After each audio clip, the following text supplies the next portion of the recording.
இறைவனுடைய கடைக்கண் பார்வை கிடைத்தாலுமே கிடைக்கும் தவிர ஒரு நல்ல குருவின் கண் பார்வை கிடைப்பது ரொம்ப அதிசயமான ஒரு விஷயம்.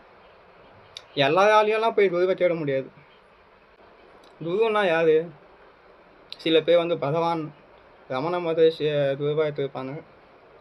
சில பேர் காஞ்சி மதா முனிவரை, சில பேர் சாய்பாபாவை. இவங்க சொல்ல பாதையில் நம்ம போனோம், வேற ஒன்றும் இல்லை.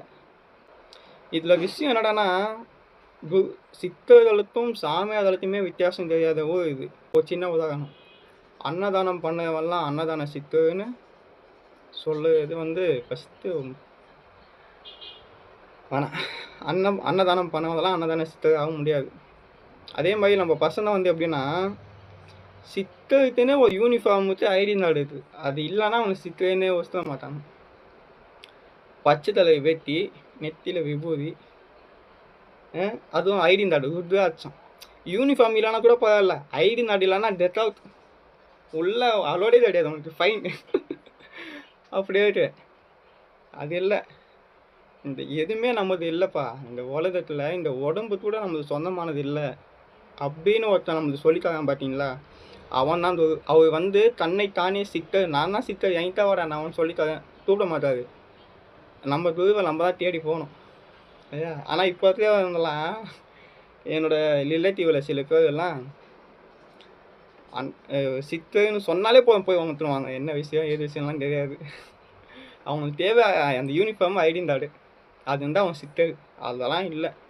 தன்னை நம்பி வந்தவர்களை எந்த நேரத்திலும் கைவிடாத ஒரு நபர் தான் சித்தமதா புருஷர்கள்.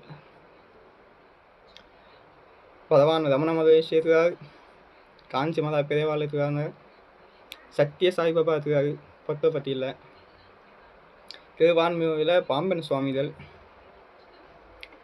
திருவத்தியூரில் பட்டினத்தார், எவ்வளோ பேர் இருக்கிறாங்க. இதெல்லாம் நம்ம தான் தேடி போனோம். நம்ம மதான் அவங்க பாதத்தை பிடிச்சா போதும், நம்மளுக்கு எந்த ஒரு நம்மளுக்கு வரப்போகிறதெல்லாம் அவங்க முன்னாடி தெரிஞ்சுப்பாங்க.